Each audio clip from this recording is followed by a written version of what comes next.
L'extérieur de la maison nous attirait.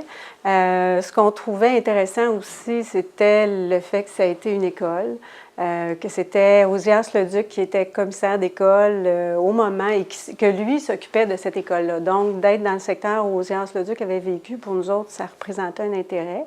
C'est sûr qu'il y avait le cachet de la maison aussi. On trouvait de l'extérieur que c'était une maison qui avait vraiment du potentiel là, pour faire quelque chose d'intéressant. Puis on aime le secteur de la Pommeraye. Donc, il y avait plusieurs éléments là, qui nous ont amenés à prendre cette décision-là. Bien, nous, on a acheté la maison en 93 de la famille Touga, qui, elle, l'avait achetée du concierge de l'école à l'époque. Et ce qu'on a dans la documentation, c'est que la commission scolaire aurait vendu la maison en 1962. Donc, ça aurait été une école jusqu'en 62.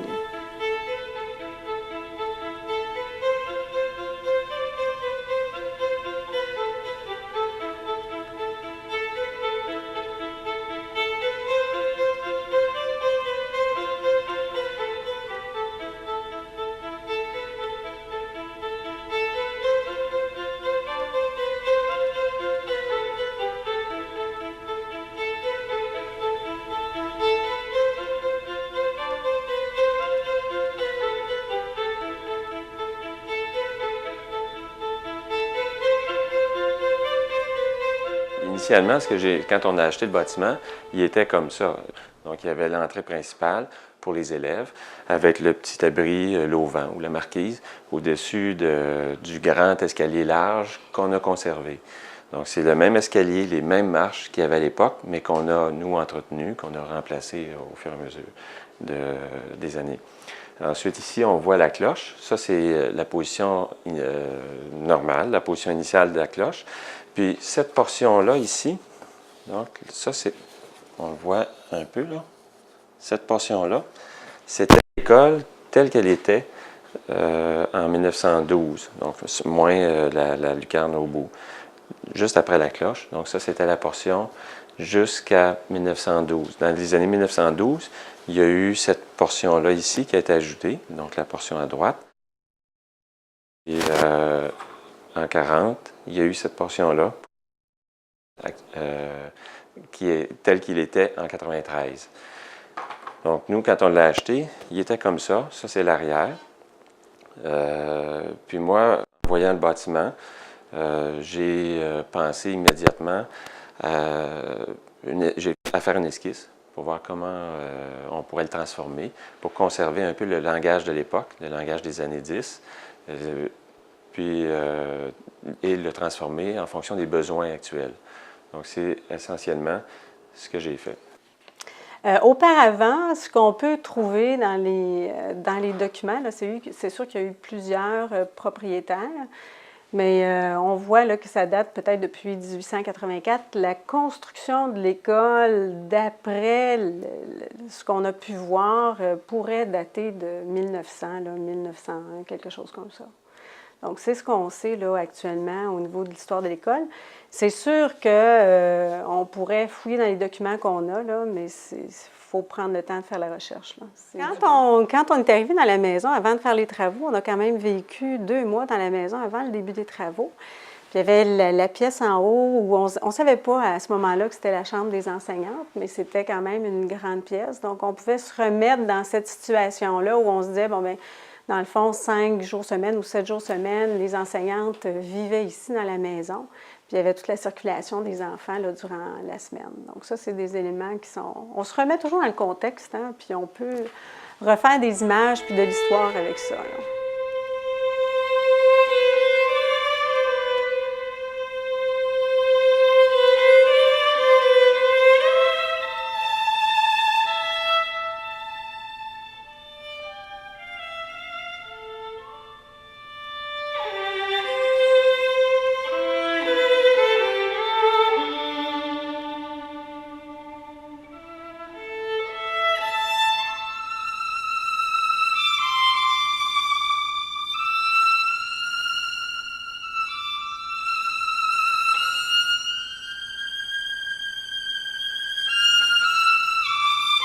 La maison est faite en longueur, donc il y avait une classe à chaque extrémité.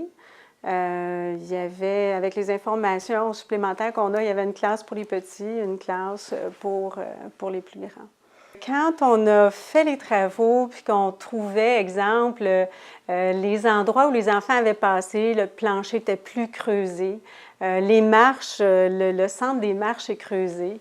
Quand on défaisait les murs, puis qu'on trouvait l'emplacement des fenêtres quand c'était l'école, l'emplacement du poêle sur le plancher ou du rond de poêle dans les murs, on se retrouve un peu à cette époque-là, puis se dire, hey, il y a des enfants qui sont passés ici, qui sont venus à l'école ici. Osias, le Duc, s'occupait de cette école-là. Puis en même temps, il y a tout l'environnement qu'on ne voit plus aujourd'hui, mais qu'on peut facilement imaginer parce que c'était des vergers autant en avant qu'en arrière de la maison. Donc, on pouvait se dire, mais c'était magnifique pour les enfants de vivre dans un environnement comme celui-là. C'est sûr aussi qu'on retrouve des éléments là, qui datent de l'époque. Pour délimiter les terres, c'était des chênes. Il en reste un sur le coin là-bas. Et quand on se place devant le chêne, on peut voir la série de chênes qui devait délimiter une terre. On sait que les arbres ont été plantés par Osias le Duc sur le terrain pour l'école. Donc, c'est des éléments comme ça là, qui a fait que, oui, il y a une âme dans cette école-là, dans cette maison-là. C'est intéressant de pouvoir se rappeler tout ça. Ce qui est étonnant aussi, quand on défait les murs, c'est de voir comment c'était construit cette maison-là. Puis encore des murs qui sont faits comme ça, mais c'est du pièce sur pièce, là, des immenses morceaux de bois, 4 pouces d'épais, de la hauteur, embouffetés. C'est du chêne, tout est fait en chêne. Les poutres du sous-sol, c'était des moitiés de chêne. Donc, tout le travail manuel aussi qui a été fait pour la construction de cette maison-là, c'est des éléments avec lesquels on n'a plus de contact aujourd'hui. Ça a dû prendre beaucoup de patience, beaucoup d'énergie pour construire un bâtiment comme celui-là là, à l'époque. Moi, j'avais conscience que ce bâtiment-là avait peut-être pas un caractère... il ne faisait pas partie d'un arrondissement historique. Il n'y avait pas de... Moi, il n'y avait pas de valeur patrimoniale dans le sens du ministère de la Culture, mais il y avait une valeur sentimentale pour la ville. Donc, moi, j'ai toujours pensé le conserver pour pouvoir améliorer la rue Osias-le-Duc. C'est pas juste... quand il y a un seul élément qui est mal agencé à la rue, ça peut détériorer la rue, mais actuellement... moi, c'était mon objectif. C'est que le fait d'avoir construit comme ça a eu un impact sur les autres résidences. Le fait de, peut-être même sur l'urbanisme, je ne sais pas, l'urbanisme a peut-être été fait en fonction de ce qu'on a fait ici. Je voulais essayer de conserver le maximum d'éléments qui étaient là au moment de la construction. Ça n'a pas toujours été possible. Par exemple, les poutres, il a fallu les consolider avec une autre poutre. Puis étant donné la portée, 20 pieds, ça prenait des poutres assez grosses, donc ça défigurait l'intérieur. Fait qu'il a fallu, à ce moment-là, consolider la poutre, c'est-à-dire qu'on la redresse, puis on l'assemble à une nouvelle poutre, donc coller, assembler, boulonner. Puis à ce moment-là, bien, ça devenait plus intéressant. On a dû fermer, mais tout en conservant encore là le langage de l'époque. Donc avec les moulures, les fenêtres hautes, les portes avec des vitraux au-dessus. Donc tous ces éléments-là ont été conservés. Les planchers de bois, on a conservé et on a remplacé tout ce qu'on pouvait remplacer pour essayer de conserver le même langage architectural de l'époque. L'extérieur, tout ce qui a changé finalement, c'est cette portion-là. La portion qui est à droite du bâtiment, quand on est face au bâtiment. La partie la plus ancienne, qui date du début du siècle dernier, 1900 plus ou moins, cette portion-là devait être une grande classe. Quand j'ai fait les travaux, on a démoli le plancher, j'ai trouvé où étaient les bottes, le mur avec les crochets pour accrocher le linge. Comment j'ai fait pour savoir que c'était là? C'était à cause de la séparation, il y avait une séparation des matériaux, il n'y avait plus de mur, mais donc on rentrait par la porte principale, puis à notre gauche, il devait y avoir une entrée pour rentrer dans la classe, puis il y avait un mur sur lequel on pouvait accrocher les manteaux. J'y suis allé par déduction, parce qu'au plancher, c'était pourri. Donc, c'était beaucoup plus pourri là qu'ailleurs. Donc, qu'est-ce qui fait pourrir? Bien, ça prend de l'eau, ça prend de l'oxygène et tous les autres éléments. Donc, il y avait de l'eau. Il y avait beaucoup d'eau à cet endroit-là, l'hiver, parce qu'ils mettaient les bottes là. Donc, j'en ai déduit que là, c'était l'entrée. Puis, effectivement, puis j'ai trouvé d'autres éléments, comme la trappe pour se rendre dans le vide sanitaire, le vide sous la cave, qui est encore actuellement dans la cuisine. Puis par la suite, quand ils ont agrandi le bâtiment, ils en ont fait une autre un peu plus loin. Donc celle-là a été condamnée. Fait que je l'ai trouvée, cette trappe-là, qui me permet de dire qu'effectivement, cette partie-là était la partie centrale. Elle a été agrandie, la maison a été agrandie du côté gauche, là, comme j'expliquais tantôt. Cette portion-là a été agrandie autour des années 14, je pense, 1914. Par la suite, c'est cette portion-là qui est ajoutée.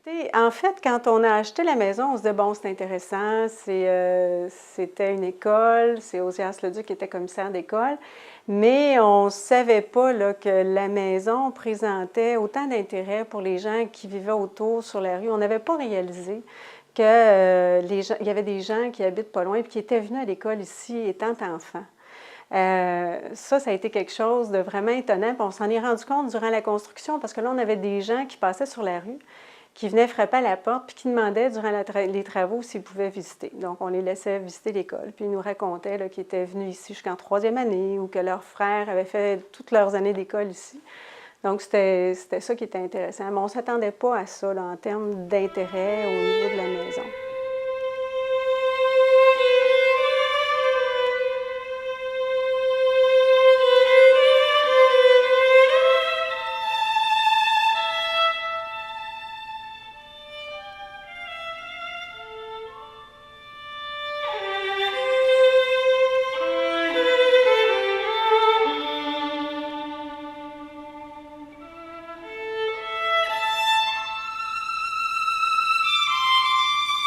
Je pouvais positionner dans ma tête, là, mais je pouvais positionner sur le plancher, après avoir enlevé les finis, les endroits où il y avait les différents pupitres.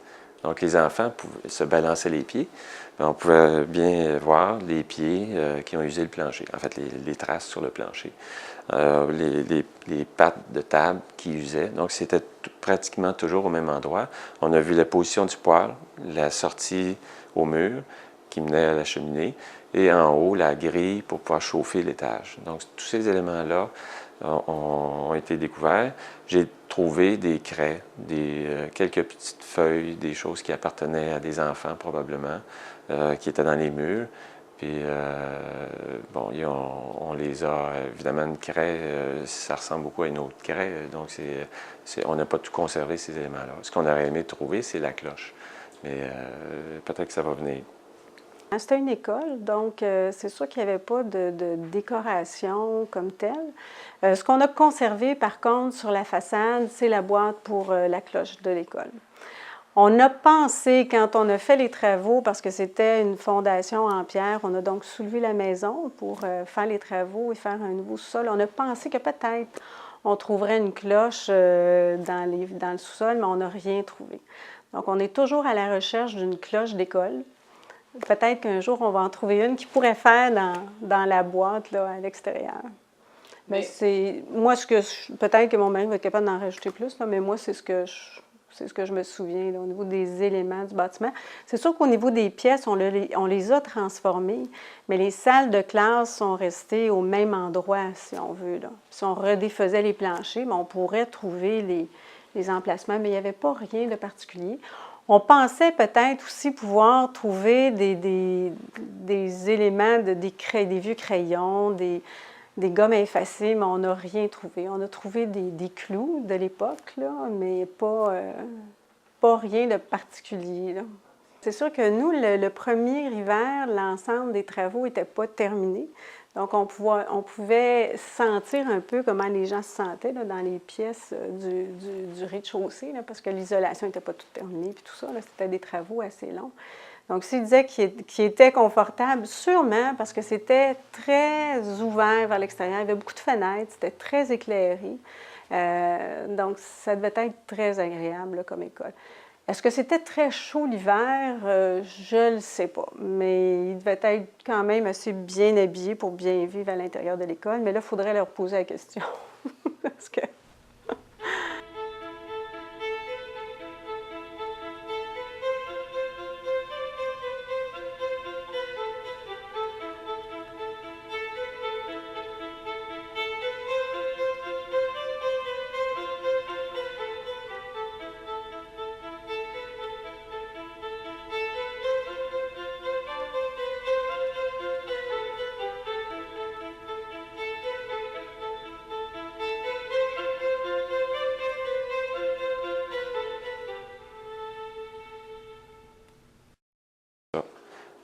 Donc ça, c'est l'esquisse que j'ai fait sur papier, un papier quadrillé à la main. Puis c'est le résultat actuel.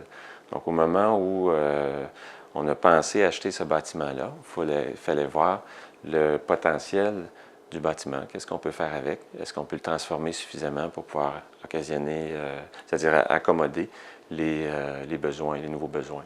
Donc l'arrière, initialement, c'était des toilettes. Maintenant, c'est devenu une salle de réunion et une salle à dîner. On a ajouté des petits éléments donc, pour pouvoir rendre l'intérieur plus fonctionnel.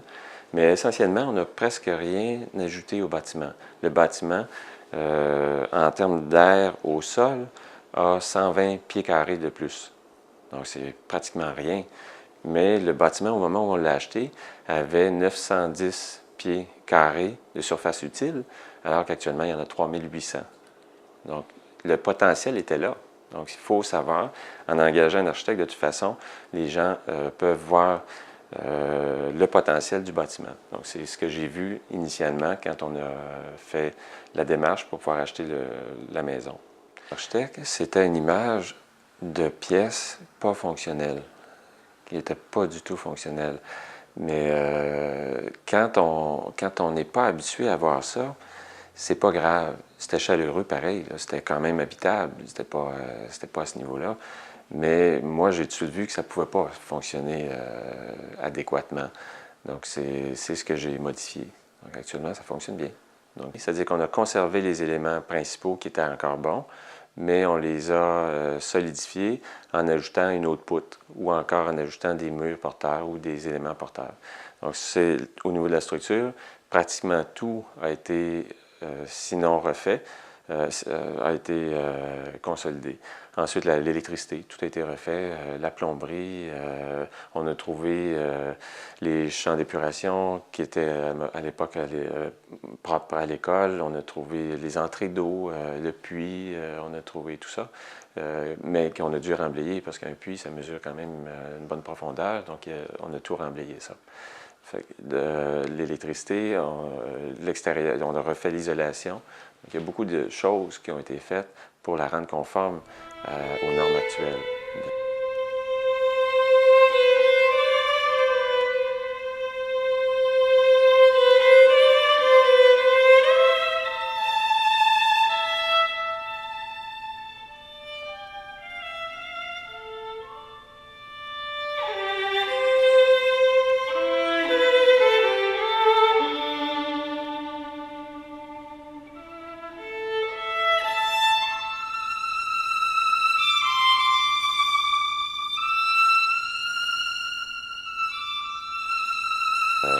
Mais à l'époque, c'était une cave qui mesurait 3 pieds, un vide sanitaire qui mesurait environ 3 pieds, qui était sur un sol sablonneux. Donc puis on voyait les moellons de pierre sur le périmètre. Puis nous, on a soulevé la maison pour pouvoir permettre aux équipements de rentrer. On a creusé, on a conservé les portions de murs qui étaient à conserver, les portions de murs de fondation. Initialement, ce que je voulais, c'était réparer les fondations, conserver les moellons de pierre, mais c'était trop important, les travaux de consolidation qu'il y avait à faire. J'ai dû me rendre à l'évidence qu'il fallait absolument refaire les fondations, puis à ce moment-là, tant qu'à faire des fondations, bien, on les a fait selon les normes actuelles, donc avec tout ce qui permet de contrôler l'eau et l'étanchéité. Ensuite, bon, à l'étage, c'est sûr que les pièces n'étaient pas faites pour les besoins actuels. Il y avait des très grandes pièces, trop grandes ou pas fonctionnelles, en haut de l'escalier, par exemple, où c'était une grande pièce perdue. Donc, on a tout récupéré, ces espaces-là. Quand vous rentrez dans ces pièces-là actuellement, mais ça paraît pas que c'était avant 2 pièces. C'est une seule pièce où on a rendu ça un peu plus fonctionnel. Il y a plus de chambres à l'étage. Il y avait juste 2 chambres à l'époque. Maintenant, il y a 3 chambres avec salle de bain et tout ce qu'on a normalement dans les maisons. C'est les transformations essentielles. Mais de l'avant, ça paraît pratiquement pas. Donc, c'est qu'on a fait tout ça à l'intérieur. Il n'y avait pas d'éléments architecturaux qu'on aurait pu conserver tels quels. Il y avait la hauteur des plafonds. Là, en corrigeant les poutres, C'est sûr qu'on a dû diminuer la hauteur du plafond, mais on l'a mis au maximum de la hauteur qu'on pouvait. Donc, le plafond actuel est vraiment collé sur la structure, qui est la nouvelle structure. Les nouvelles poutres sont plus hautes un peu. Donc, c'est collé directement sur les poutres. Donc, on a essayé d'avoir quand même la même hauteur. Puis, il y a certaines pièces, comme là où étaient les toilettes à l'arrière, c'est devenu une grande salle vitrée. Cette pièce-là, étant donné que c'était des toilettes dans les années 40, qui ont été construites dans les années 40, toilettes garçons, toilettes filles, les plafonds étaient bas. Donc, moi, j'ai voulu augmenter la hauteur pour faire entrer un peu plus la lumière. C'est ce qui a été fait.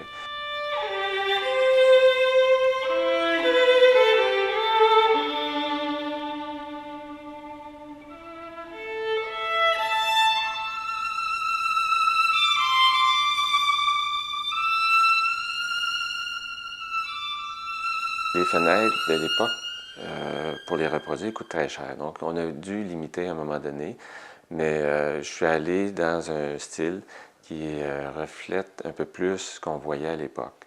Il y a plusieurs aspects qui ont fait qu'on a choisi ce type de fenêtre-là plutôt que des fenêtres à guillotine, comme ce qui était avant. Les fenêtres, c'est sûr que les fenêtres qu'il y avait à l'époque, c'est pas des fenêtres qui étaient fonctionnelles. L'air rentrait facilement. Actuellement, c'est plus étanche. Donc, je regrette pas. C'est certain que ça demande beaucoup d'énergie, mais je regrette pas l'achat. Je regrette pas l'intensité des travaux qu'il y a eu. Je regrette pas le résultat. C'est un bon résultat qui a effectivement eu un impact sur la rue. Pour moi, c'était pas compliqué. C'était quelque chose qui était naturel. La construction, pour moi, ça fait partie de mon monde.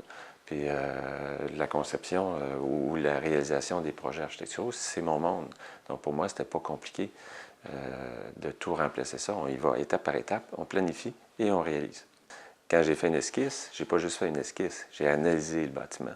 Donc j'ai fait une analyse en profondeur, voir quelle est l'étendue du travail qu'il y a à faire. Je l'ai quantifié, on a fait évaluer, donc on a fait évaluer l'esquisse, quelle serait la valeur à la fin. Le coût d'achat par rapport à la valeur de l'investissement dépasse pas du tout la valeur actuelle. Mais c'est le contraire. La valeur est beaucoup plus grande que l'investissement. Donc ça, je pense que c'est la plus-value de ma formation à un bâtiment. Donc puis je dirais plus loin que celui-ci, si je peux en profiter, c'est qu'effectivement, à chaque fois qu'on peut toucher un bâtiment comme professionnel, on va avoir cet esprit-là de garder intact les origines du bâtiment quand c'est une rénovation, la conservation des éléments architecturaux pour pouvoir donner un caractère au patrimoine, puis renforcer aussi le patrimoine.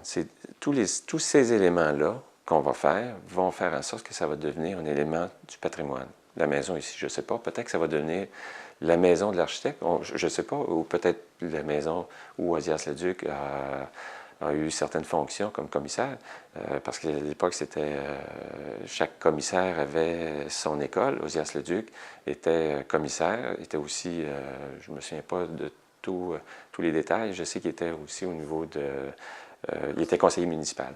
Puis, bon, il a signé à un moment donné les actes notariés pour la vente de certains éléments. Est-ce que c'était l'école ou le terrain? Là, pour l'instant, ça mérite recherche.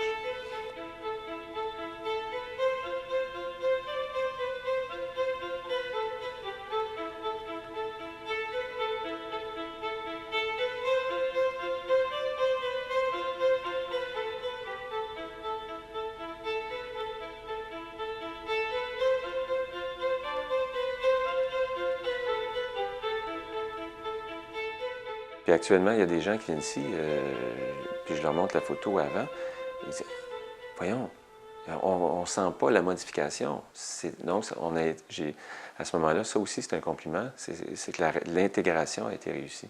On n'a pas massacré le bâtiment. Puis pour faire des belles choses au niveau de l'architecture, c'est pas nécessaire de dépenser des fortunes. C'est pas nécessaire. C'est pas nécessaire de faire des choses. On peut être flyé, on peut faire des porte-à-faux avec des treillis métalliques qui vont mal vieillir peut-être. Il faut penser à ce que le bâtiment soit solide, soit bien intégré dans son milieu, puis qu'on ait l'impression que s'il y avait une tornade, que tous les arbres seraient coupés, qu'il n'y a rien qui manque. Donc ça, c'est un bâtiment réussi. Ici, on pourrait, je pense, on pourrait couper les arbres, puis le bâtiment serait pareil.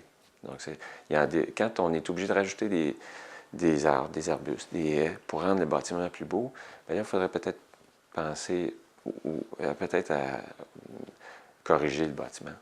Les travaux qu'on a faits sur la maison pour la conserver étaient majeurs. Je vous dirais que s'il n'y avait pas eu ces travaux-là, probablement que l'école aujourd'hui n'existerait plus, là. Ce bâtiment-là n'existerait plus. Parce qu'elle était vraiment dans une situation où la maison pouvait s'effondrer s'il n'y avait pas des travaux majeurs qui étaient faits. Donc, c'est sûr qu'on a trouvé ça intéressant aussi de pouvoir conserver le bâtiment là, pour le secteur ici à Saint-Hilaire. Mais ce n'était pas un objectif on n'avait pas l'objectif d'absolument faire un exercice de conservation là, du patrimoine, mais on avait un coup de cœur quand on avait vu l'extérieur de la maison, mais on savait qu'il y avait beaucoup de travaux à faire. Mais on savait que c'était possible et que ça donnerait un résultat intéressant aussi.